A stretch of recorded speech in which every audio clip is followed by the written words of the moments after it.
গতকাল থেকে কানাইঘাটে বৃষ্টিপাত কম হচ্ছে।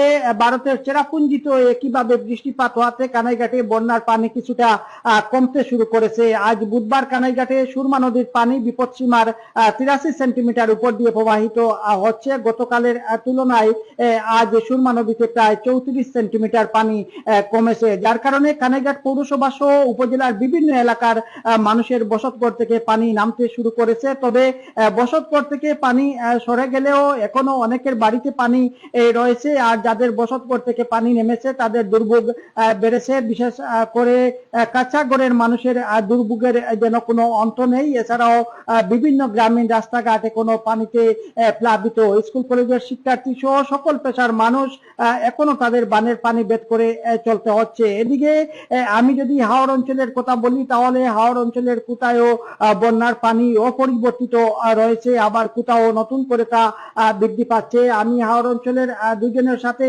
কথা বলেছিলাম, তারা আমাকে জানিয়েছেন যে তাদের এলাকায় গতকালের তুলনায় আজ পানি আরো কিছুটা বৃদ্ধি পেয়েছে।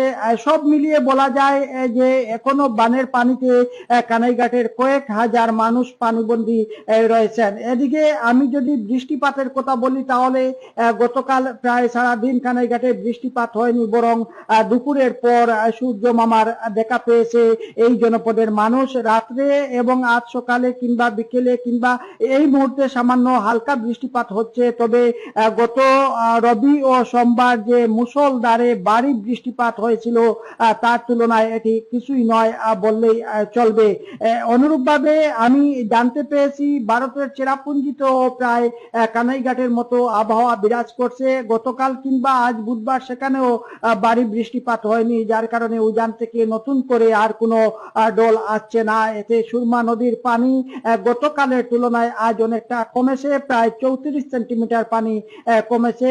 এইভাবে যদি সিলেট কিংবা চেরাপুঞ্জির আবহাওয়া থাকে, তবে ধারণা করা হচ্ছে কানাইঘাটে ধীরে ধীরে বন্যার পানি নামতে শুরু করবে।